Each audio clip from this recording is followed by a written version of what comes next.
पिछले video class में जो हम लोगों का लेक्चर था जिसमें हम लोगों ने सॉल्यूशन का वेपर प्रेशर जो होता है, जो कि दो तरह के सॉल्यूशन का बताया गया था। एक हो गया लिक्विड सॉल्यूशन और एक लिक्विड कंटेनिंग जो कि सॉल्यूट नॉन वोलेटाइल सॉल्यूट, इन सबों के बारे में पढ़ा था। तो जो सॉल्यूशन तुम्हारा है, जो लिक्विड सॉल्यूशन का वेपर प्रेशर रॉल्ट लॉ के अनुसार क्या होता है, P is equal to PA0XA plus PB0XB। यह है vapour pressure of liquid solution.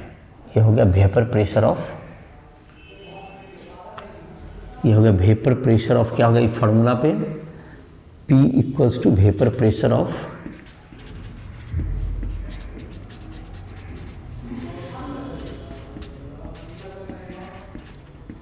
Liquid solution. और PA0 क्या होगा तुम्हें, ये हो गया vapour pressure of pure liquid. ये वेपर प्रेशर ऑफ क्या होगा तुम्हें, it is vapour pressure of pure liquid A हो गया। और XA उसका हो गया मोल फ्रैक्शन। ये भी PB0 क्या हो गया, vapour pressure of pure liquid B हो गया। तो इस तरह से क्या होगा तुम्हारा, ये वेपर प्रेशर के लिए फार्मूला था। तो आज हम लोग पढ़ेंगे आइडियल और नॉन आइडियल सॉल्यूशन के बारे में। तो आइडियल सॉल्यूशन क्या होता है,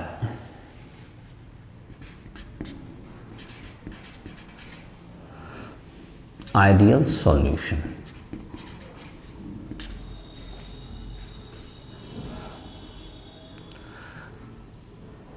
the solution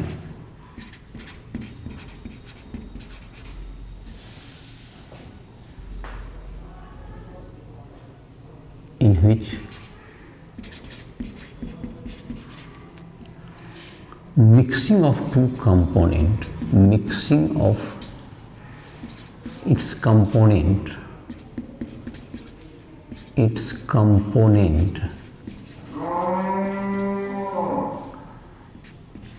doesn't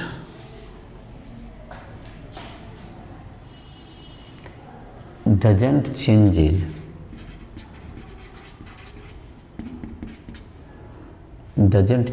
its enthalpy and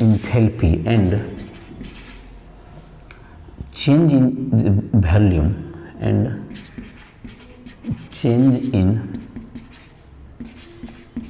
the volume delta V equals to 0।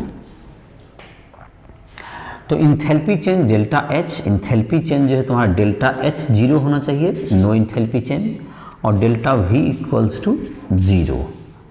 This solution obey Raoult's law. Ideal solution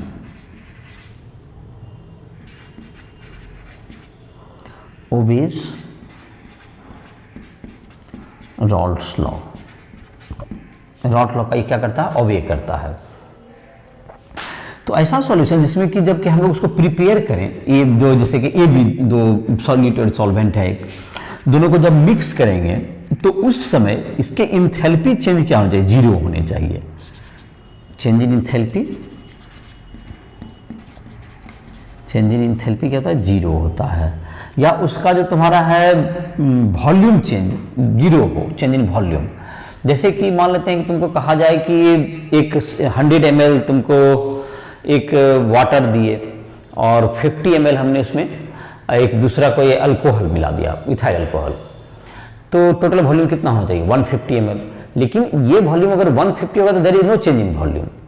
लेकिन अगर वॉल्यूम चूंकि तुम्हारा चेंज हो जाए, मतलब कि 149 ml हो जाए, 151 ml हो जाए, इस तरह से हो जाए, तो वॉल्यूम अपना का क्या गया, चेंज कर गया।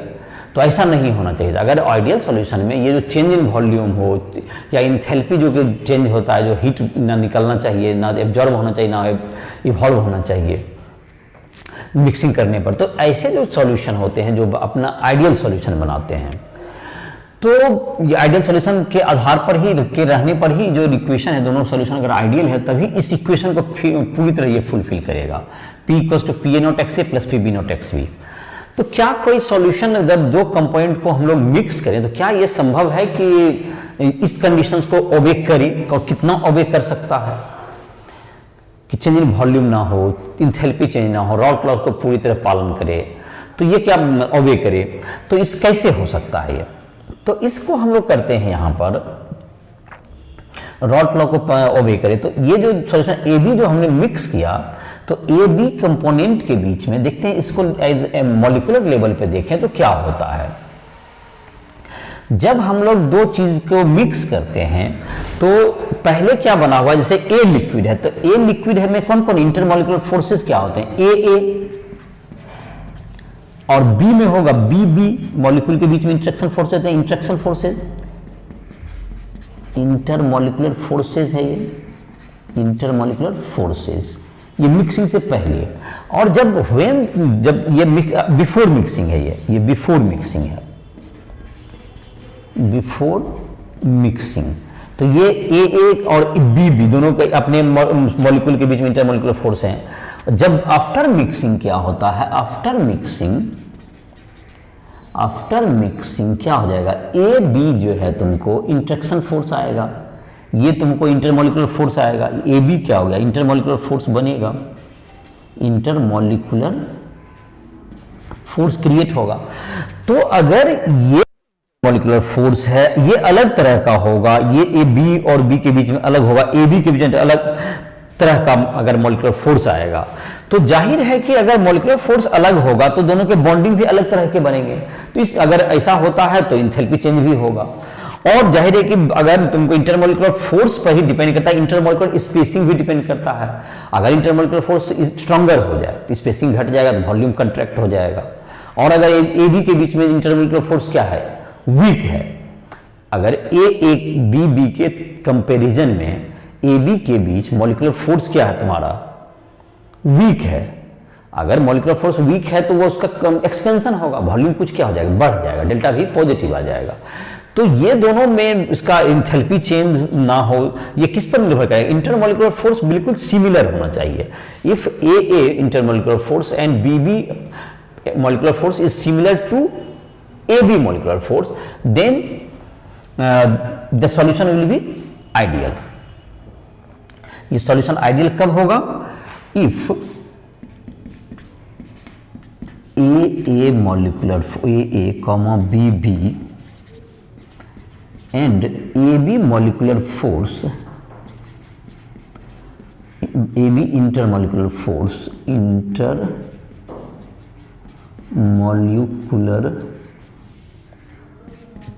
force is similar, then intermolecular similar, then क्या हो जाएगा तुमको, देन क्या हो गया तुम्हारा, then the solution becomes, then the solution is ideal. Solution क्या होगा, आइडियल होगा। सॉल्यूशन आइडियल कब होगा, जब दोनों का बीच का जो इंट्रैक्शन फोर्स है बिल्कुल एक जैसा हो, सिमिलर हो, तो आइडियल होगा। तो ऐसा बहुत हद तक कभी भी कि पूरी तरह रिप्लेस कर दे, एक मॉलिक्यूल दो के अलग नेचर होते हैं, ए के बी के अलग होते हैं, दोनों के बीच में जो इंटरमॉलिक्यूलर फोर्स है बिल्कुल सिमिलर तो नहीं हो सकता, बल्कि वेरी मतलब बहुत करीब हो सकता है। तो ए बी के बहुत करीब हो सकता है, तो वो आइडियल, वो उस तरह के सॉल्यूशन आइडियल के करीब होंगे। पूर्णतः आइडियल तो होना बहुत ही क्या है, लगभग इम्पॉसिबल है, अबाउट इम्पॉसिबल, क्योंकि पूरी तरह तो कोई भी दो मॉलिक्यूल सिमिलर नहीं होते हैं, तो इंटरमॉलिक्यूलर फोर्स भी क्या नहीं होंगे, सिमिलर नहीं होंगे। तो इसका मतलब ये हुआ कि आइडियल सॉल्यूशन, जाहिर है कि कंप्लीटली आइडियल सॉल्यूशन तो डिफिकल्ट है, बहुत काफी मुश्किल है, लेकिन आइडियल के करीब जरूर हो सकता है। इट इज मतलब कि चूंकि ए बी के बीच का इंटरमॉलिक्यूलर फोर्स बिल्कुल एक जैसा नहीं हो पाएगा, लगभग सेम हो सकता है, अबाउट। तो इसका मतलब यह होगा आइडियल सॉल्यूशन जो है वो कोई सॉल्यूशन आइडियल के बहुत करीब हो सकता है, तो उसे अबाउट टू आइडियल कंसीडर कर सकते हैं आप। तो ये सब सॉल्यूशन जो, तो कुछ एग्जांपल्स तुम्हारे एनसीईआरटी बुक में दिए हुए हैं, जो मैं उसका नाम लिख देता हूं। सॉल्यूशन ऑफ तुम्हारा हो गया दो सॉल्यूशन ऑफ किसका किसका दिया हुआ है तुमको, 3 एग्जांपल दिया हुआ है। पहला benzene and toluene, benzene and toluene, benzene and toluene. दूसरा है तुमको ethyl C2H5Cl and C2H5Br, chloroethane and bromoethane. तो ये तुम्हारा जो ये सब है। तीसरा एक दिया हुआ है तुमको N-हेक्सेन एंड N-हेप्टेन, N-हेक्सेन एंड N-हेप्टेन। ये तीनों जो है तुमको, ये सब क्या है, आइडियल सॉल्यूशन का फॉर्मेशन करेंगे। ये it is about to be ideal. ये सब सॉल्यूशन क्या होंगे, आइडियल सॉल्यूशन के very near to ideal solution. ये तीनों जो होंगे very near to ideal solution. तो ये दोनों का मतलब इन सबों में बहुत, क्योंकि सबको जो बॉन्डिंग है, देखो अब इसमें देखें कैसे ये करीब होगा। बेंजीन और टॉलुइन दोनों ऑर्गेनिक सॉल्वेंट हैं, दोनों ऑर्गेनिक कंपाउंड हैं, तो उसके नेचर भी जो बॉन्डिंग है दोनों कोवेलेंट होंगे, तो लगभग क्या है तुमको सिमिलर ही होंगे। और जाहिर कोई इंटरमोलिकुलर फोर्स दो चीज पर निर्भर करता है, तो एक बॉन्ड भी है, मॉलिक्यूलर वेट पर डिपेंड करता है। तो अगर मॉलिक्यूलर वेट में बहुत फर्क नहीं पड़े तो बॉन्डिंग लगभग क्या होंगे, उसके इंटरमोलिकुलर फोर्स सिमिलर हो जाएंगे। तो इसका मतलब वही बात तुमको यहां भी है। और क्लोरोमीथेन और ब्रोमोमीथेन की बात करें तो दोनों के जो है क्लोरोमीथेन और दोनों में पोलरिटी होगा HC और Cl के बीच में, और C और Br में दोनों में पोलर बॉन्ड बनेगा। यहाँ पे प्लस माइनस थोड़ा सा चार्ज आएगा, जो इसमें भी थोड़ा सा पोलरिटी, लेकिन इसकी पोलरिटी थोड़ी ज्यादा होती है, इसकी पोलरिटी Br की थोड़ी कम होती है, इलेक्ट्रोनेगेटिविटी। तो इस स्थिति में क्या होगा, ये थोड़ा सा क्या होगा, ये थोड़ा सा स्ट्रॉन्गर बॉन्ड हो सकता है, लेकिन इसकी मॉलिक्यूलर वेट कम है ब्रोमीन की तुलना में। तो ऑफकोर्स जाहिर कि दोनों का जब इंटरमोलिकुलर फोर्स कंपेयर करते हैं, एक में तो ये पोलरिटी में थोड़ा ज्यादा है बट मॉलिक्यूलर वेट में कम है, तो बॉन्ड लगभग दोनों का जो बॉन्ड स्ट्रेंथ है, इंटरमोलिकुलर फोर्स है, वो लगभग अबाउट सिमिलर होगा। इसलिए ऐसा संभावना हो लगभग ये क्या बना सकता है, आइडियल सॉल्यूशन बना सकता है। ये तीसरा है तुमको। इसके बाद है तुमको तीसरा है तुम्हारा एन मीथेन और कहते हैं ब्रोमोमीथेन, ब्रोमो हो गया। एक और बताया मैंने एन हेक्सेन एन हेप्टेन, दोनों क्या है तुम्हारा, दोनों एक बिल्कुल सिमिलर उसकी प्रॉपर्टी होगी, क्योंकि दोनों बहुत हद तक करीब है। दोनों ही क्या है, एल्केन है।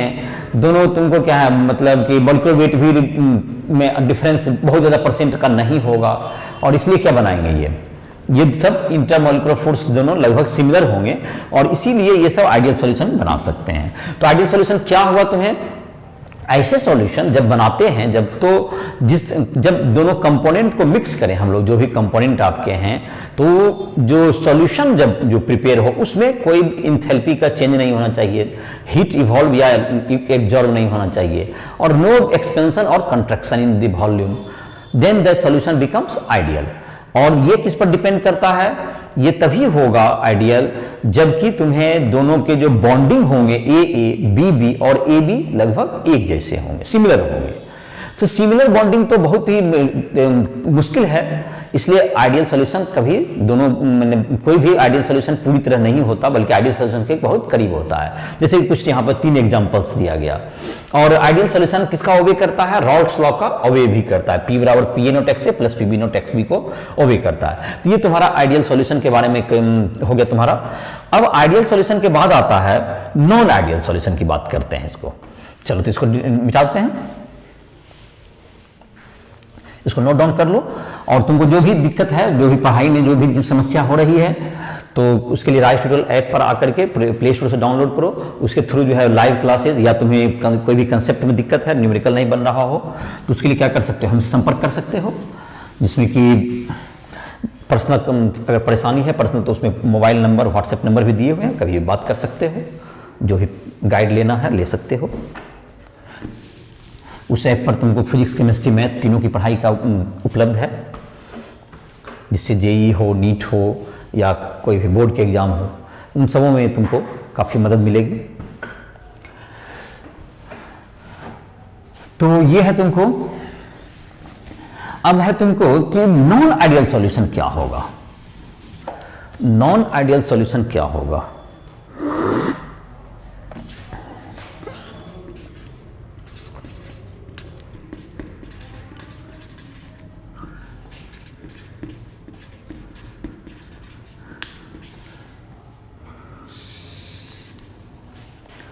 Non ideal solution,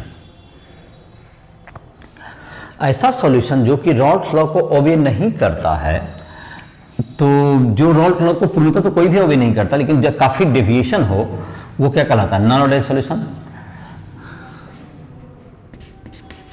the solution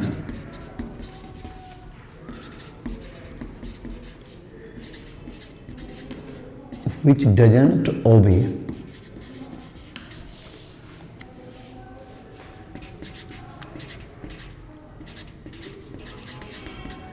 Raoult law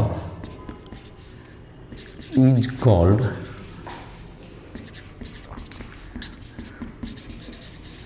non-ideal solution। जो रॉल्ट लॉ को ओबे नहीं करता है वो हो गया नॉन आइडियल सॉल्यूशन। तो इसमें क्या होगा, जब मिक्सिंग करेंगे जब, तो जो बॉन्डिंग होगा ए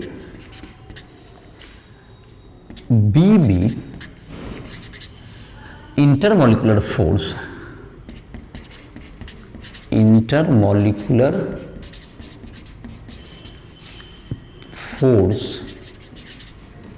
इज वीकर हो सकता है ये, और स्ट्रॉन्गर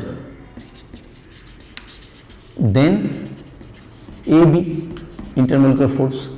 तो ए बी के बीच का इंटरमोलिकुलर फोर्स दो तरह की इसमें सिचुएशन आ सकती है, सिमिलर नहीं हो करके अगर क्या हो जाइए, स्ट्रॉन्गर हो सकता है या वीकर हो सकता है।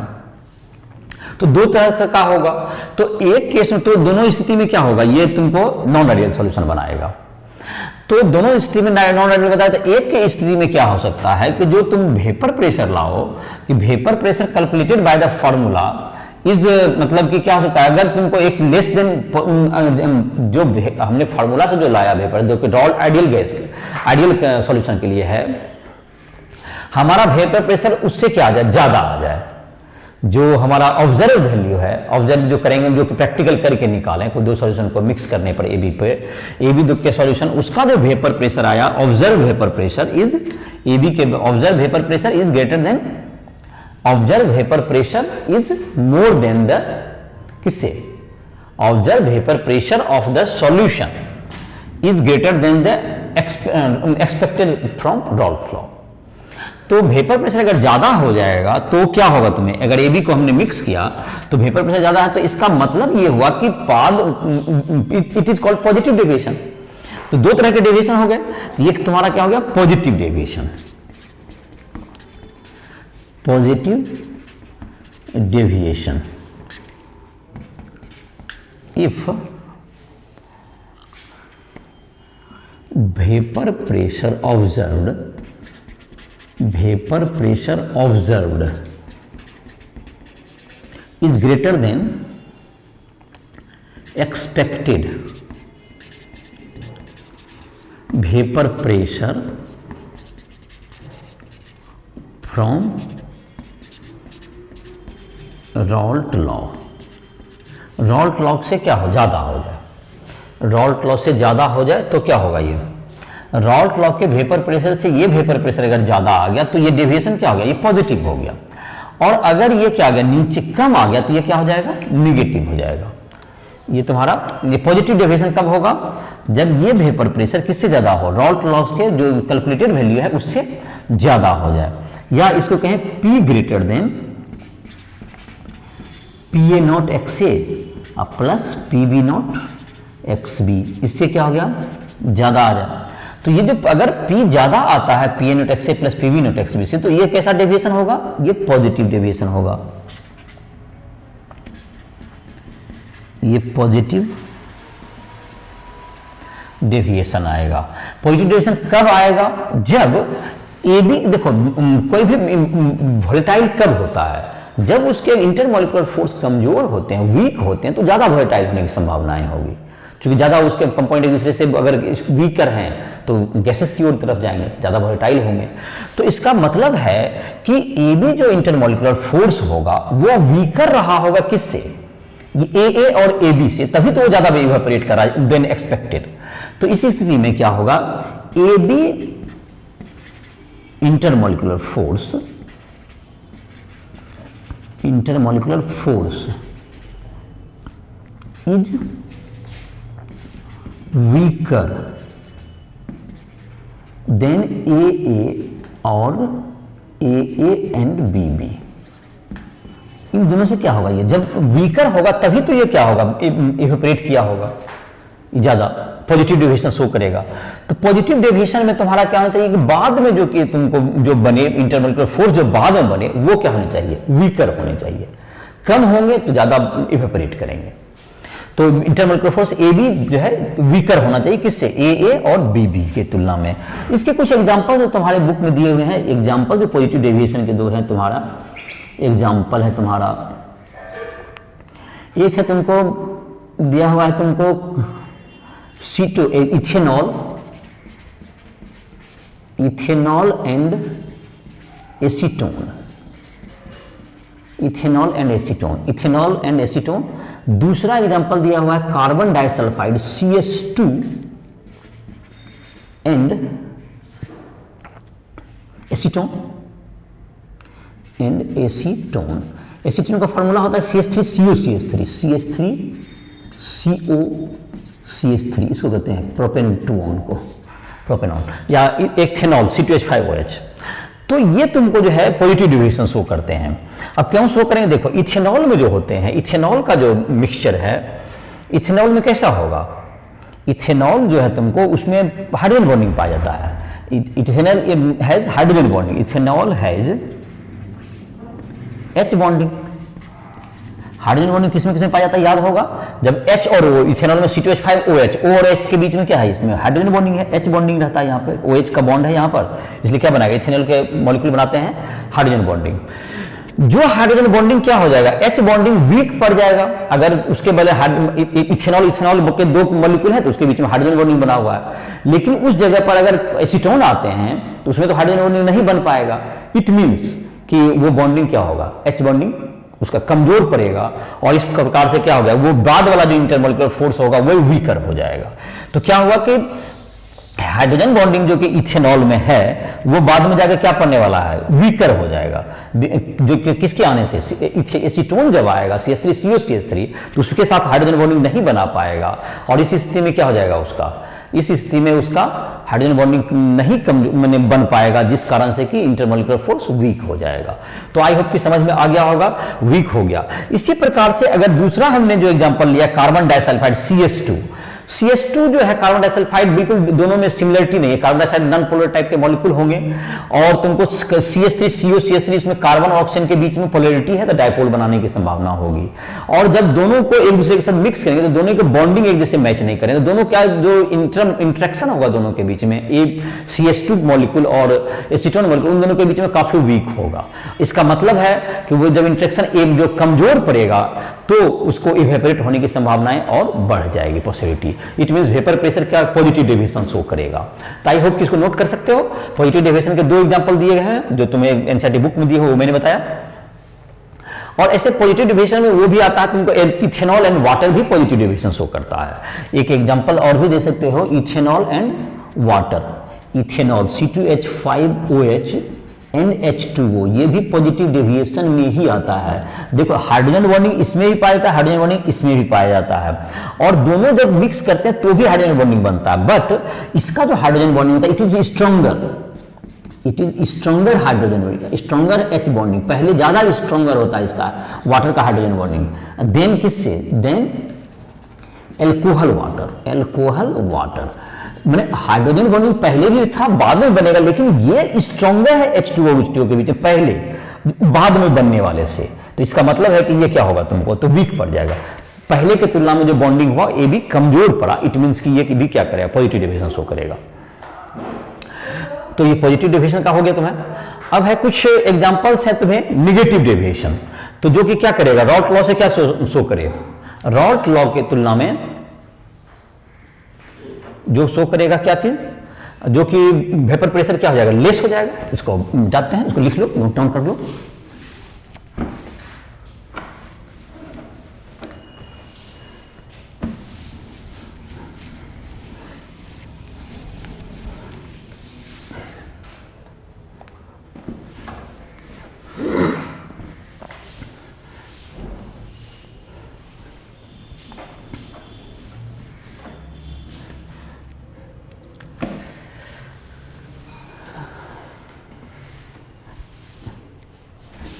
निगेटिव डेविएशन क्या हो जाएगा ये?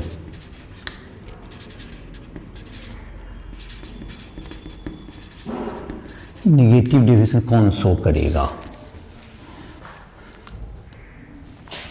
जिसमें कि intermolecular force A B is stronger then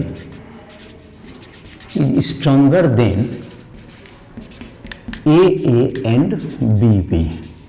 इससे अगर स्ट्रॉन्गर है तो ये कैसा शो करेगा? ये ए और बी से स्ट्रॉन्गर होगा अगर फोर्स, तो ये निगेटिव डेविएशन, चूंकि बाद में वोलेटाइल कम हो पाएगा। मतलब इस स्थिति में पी क्या होगा? Less than P A not X A plus P B not X B, इससे लेस होगा। इसका मतलब बाद में जो बन जाए वो क्या बन जाए? स्ट्रॉन्गर बन जाए। तो इसके कुछ एग्जांपल्स जो दिए गए हैं, जो तुमको बना के भी दिखाया, CHCl3 है, जैसे CHCl3 ऐसा, और एक है एसीटोन है CH3COCH3। तो बाद में ये O और जो H है इसका CHCl3 का, CHCl3 और COC3, इन दोनों में क्या बन सकता है? ये H बॉन्डिंग बन सकता है, हाइड्रोजन बॉन्डिंग। तो पहले जो है तुमको दोनों के बीच में किसी में हाइड्रोजन बॉन्डिंग नहीं है, बाद में H बॉन्डिंग बन जाए तो ये ज्यादा स्ट्रॉन्गर बॉन्डिंग बनने वाला है। इट मीन्स ये इवेपोरेट करने में क्या होगा? मुश्किल होगा। तो इसका जो वेपर प्रेशर है वो कम पड़ जाएगा। इसलिए किसके एग्जांपल हो गए? निगेटिव डेविएशन के एग्जांपल हो गए। तो समझ में आ गया होगा, जो वेपर प्रेशर बाद में जो बॉन्ड बन रहा है, देखो दोनों के बीच में H बॉन्डिंग बन गया, हाइड्रोजन बॉन्डिंग बन गया, इसलिए क्या हो गया? ये बाद में इवेपोरेट क्या नहीं कर पाएंगे? ये नहीं कर पाएंगे। और इसका मतलब ये कैसा शो करेगा? ये हाइड्रोजन बॉन्डिंग, मतलब ये किस तरह के मॉलिक्यूल होंगे? ये तुम्हारा निगेटिव डेविएशन शो करेगा। दूसरा जो एग्जांपल तुम्हारे बुक में है, ethanol, phenol and aniline, C6H5NH2, ये दूसरा है फिनॉल एंड एनिलीन। ये है एनिलीन। ये भी क्या करते हैं? ये भी तुमको मतलब कि निगेटिव डेविएशन शो करते हैं। और एक और एग्जांपल दे सकते हो, HNO3 और वाटर, HNO3 प्लस वाटर, ये भी तुमको, ये 3 एग्जांपल हो गए। ये एग्जांपल 3 एग्जांपल हुए तुम्हारा जो निगेटिव डेविएशन शो करने वाले हैं।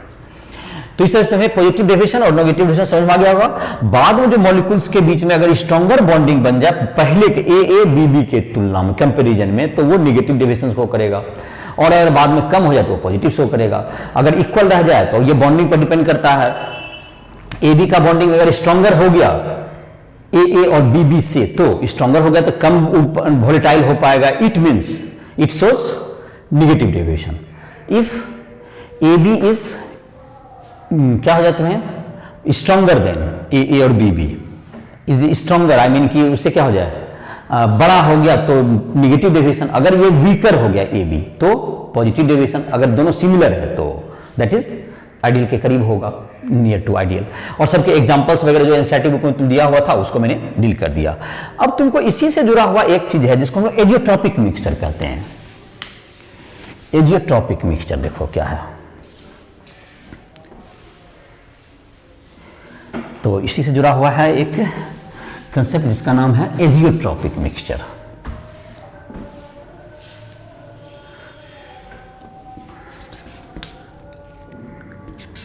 Azeotropic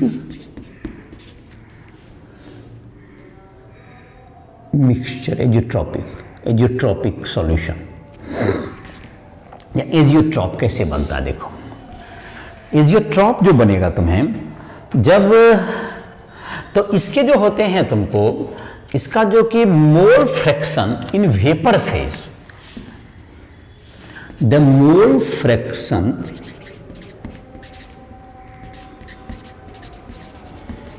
of component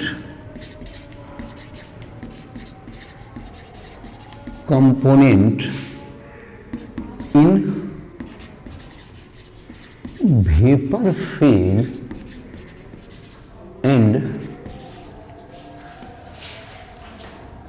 and liquid phase is similar to each other, is same.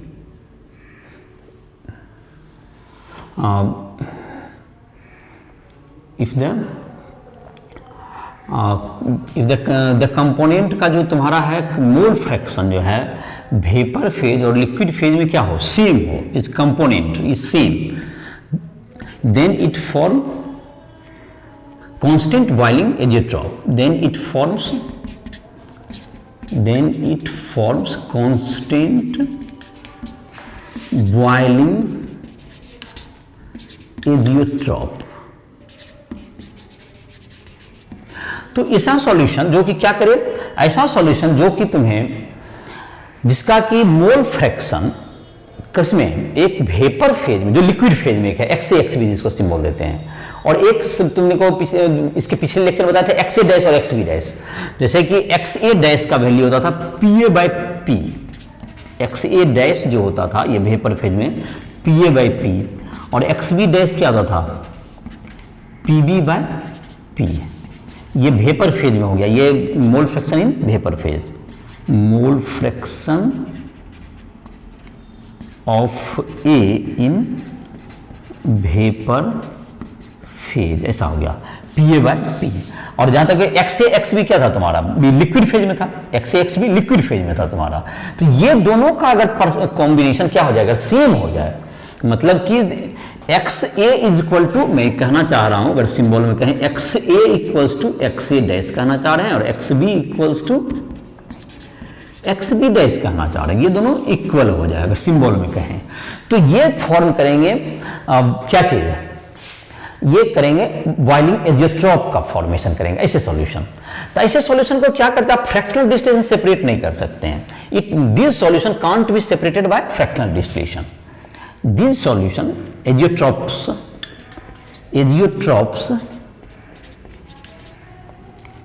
can't be separated by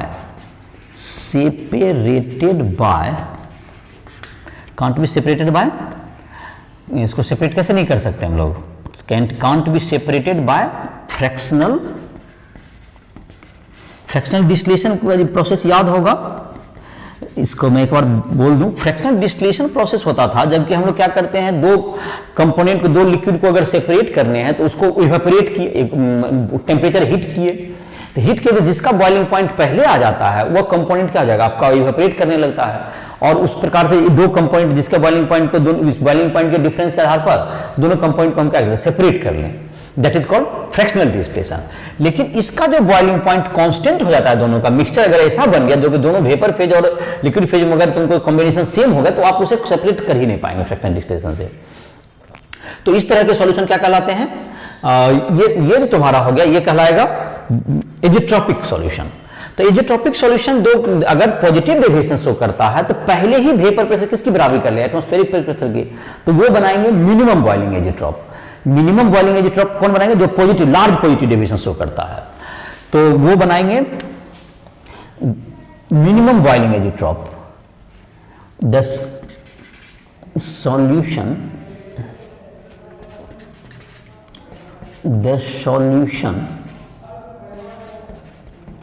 which shows large deviation, large positive deviation for minimum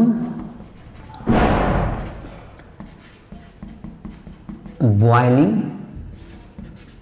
azeotrope.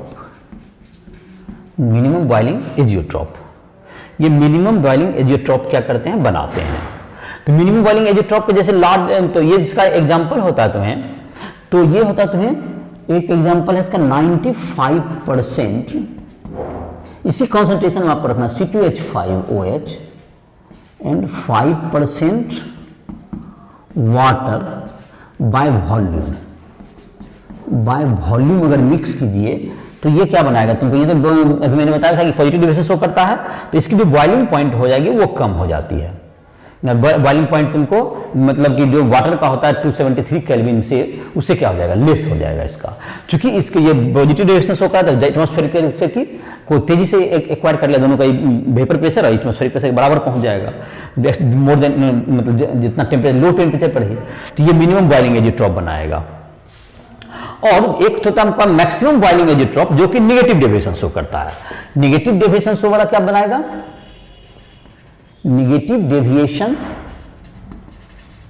वाला show करेगा maximum, उसका boiling point जितना होना चाहिए क्योंकि vapour से कम हो गया तो मैक्सिमम बॉइलिंग एजियोट्रॉप बना सकता है, एजियोट्रॉप बनाएगा। जैसे इसके एग्जांपल हैं 60% HNO3 and 32% water by mass, water by mass, ये क्या बनाएगा तुमको, मिनिमम बॉइलिंग एजियोट्रॉप। तो ये दो, ये निगेटिव डेविएशन वाले मिनिमम बॉइलिंग बनाते हैं और पॉजिटिव डेविएशन वाले क्या होते हैं, मैक्सिमम बॉइलिंग एजियोट्रॉप बनाते हैं। और एजियोट्रॉपिक मिक्सचर का क्या होता है, ऐसे सॉल्यूशन जिसको हम लोग फ्रैक्शनल डिस्टिलेशन से सेपरेट नहीं कर सकते और जिसको क्या कर रहे हैं, और जिसका कि कॉन्सेंट्रेशन जो तुम्हारा XA और XCA डैश मतलब कि वेपर फेज और लिक्विड फेज दोनों में जो कि मोल फ्रैक्शन है दोनों कंपोनेंट के इक्वल हो जाते हैं, तो वैसे कम सॉल्यूशन क्या बनाते हैं, एजियोट्रॉपिक सॉल्यूशन कहते हैं। जैसे हम लोग साबुन जब हम लोग इथेनॉल जब बनाते हैं शुगर मतलब इंडस्ट्री में, कार्बोहाइड्रेट का क्या करते हैं, कार्बोहाइड्रेट का हम लोग फर्मेंटेशन करके क्या करते हैं, उसको इथेनॉल बनाते हैं। तो जब इथेनॉल को कंसंट्रेशन करते हैं, उसको कंसंट्रेट करते हैं, तो अगर उसका वॉल्यूम जब 95% और 5% वाटर बच जाएगा, उससे ज़्यादा फ्रैक्शनल डिस्टेंस से और ज़्यादा वाटर को आप सेपरेट नहीं कर सकते हैं, तो वो दोनों कंपोनेंट सेपरेट नहीं होंगे, तो वो एजियोट्रॉपिक मिक्सचर बन जाएंगे। तो आई होप कि तुमको जो है ये टॉपिक आइडियल और अनआइडियल समझ में आ गया होगा। तो इसमें तुमको यही हुआ, आइडियल सॉल्यूशन वो है जो कि रॉल्ट लॉ को ओबे करे, जो कि रॉल्ट लॉ को ओबे नहीं करता हो, जिसका वेपर प्रेशर क्या हो जाए, अगर मतलब रॉल्ट लॉ से जितना होना चाहिए उससे ज्यादा हो गया दैट इज पॉजिटिव डेविएशन, और जिसमें कम हो गया that is negative deviation. Positive deviation उसमें शो करते हैं जिसके कि इंटरमॉलिक्यूलर फोर्स बाद में क्या हो जाए, जो AB के बीच इंटरमॉलिक्यूलर फोर्स वीक होता है that is called positive deviation show करेगा। और जब AB के बीच इंटरमॉलिक्यूलर फोर्स क्या हो जाए, पहले से AA और BB से स्ट्रॉन्गर हो जाए देन इट्स नेगेटिव डेविएशन। और उसके कुछ एग्जांपल्स मैंने बताए, और जो कि पॉजिटिव डेविएशन शो करते हैं वह एक पर्टिकुलर कंसंट्रेशन पर, जबकि उसके लिक्विड और वेपर फेज में क्या हो जाए, अगर मोल फ्रैक्शन सेम हो जाता है तो वो एजियोट्रॉपिक मिक्सचर बनाते हैं। तो पॉजिटिव डेविएशन वाले मिनिमम बॉइलिंग वाला बनाएंगे और निगेटिव वाले मैक्सिमम बॉइलिंग एजियोट्रॉप। और जिसमें पॉजिटिव डेविएशन में जो तुम्हारा example 95% ethanol and 5% water by volume, it forms maximum boiling azeotrope. और इसके जो है तुमको ये मिनिमम बॉइलिंग एजियोट्रॉप बनाएंगे, जिसका कि बॉइलिंग पॉइंट इसका जो कि इथेनॉल मतलब 68% HNO3 और 32% वाटर का है। तो इसका जो कि बॉइलिंग पॉइंट 273 से वाटर का बढ़ करके लगभग 93 वगैरह के आसपास आ जाता है, तो 20 डिग्री के आसपास इसका बढ़ जाता है, इसलिए इसको मैक्सिमम बॉइलिंग एजियोट्रॉप भी कहते हैं। तो इस तुम्हारा ये हो गया। तो जिस भी स्टूडेंट को इसमें इसके जो काफ़ी न्यूमेरिकल्स वगैरह दिए हुए हैं, तुम अपना जो NCERT बुक में जो न्यूमेरिकल है उसको भी बना सकते हो। और जिसे भी कुछ दिक्कत हो तो समझने में कहीं पर परेशानी हो रही है तो राइट ट्यूटोरियल ऐप के को प्ले स्टोर से डाउनलोड करके वह हमसे संपर्क कर सकता है। और अपनी पढ़ाई में जो भी दिक्कत आ रही है, जो उसे पर्सनल हेल्प की ज़रूरत है, या तुम्हें उसको जो है लाइव क्लास करना हो, या तुमको उसको JEE एडवांस के लिए, JEE मेंस, JEE एडवांस या नीट, इन सबों के लिए ऑब्जेक्टिव या सब्जेक्टिव क्वेश्चन की ज़रूरत है, तो उसको प्रैक्टिस की, तो उस सब के लिए राइट ट्यूटोरियल ऐप का उपयोग करो। और उसमें जो है कि तुम जिसको पर्सनल दिक्कत भी है समझने में, जहाँ से परेशानी हो रही है, तो पर्सनल हमसे हेल्प भी ले सकता है पढ़ाई में। तो इस प्रकार से क्या कहते हैं, पढ़ाई अपनी जारी करके अपने एग्जाम में सफल हो सकते हैं। बोर्ड के लिए भी नोट्स भी मिल जाएंगे उसमें, ऐप पर तुमको फिजिक्स, इन सबों के सेपरेट नोट्स भी तुमको फिजिक्स केमिस्ट्री के सारे राइट ट्यूटोरियल ऐप पर उपलब्ध हैं, जो भी मैंने लिखाया अभी, इसके नोट्स को भी आपको मिल जाएंगे। तो इसी प्रकार से लिस्ट को खत्म कर रहे हैं। नेक्स्ट लेक्चर में हम लोग देखेंगे कॉलिगेटिव प्रॉपर्टी वगैरह सॉल्यूशन का, जो कि आगे बढ़ेगा। तो लेक्चर को समाप्त कर रहे हैं।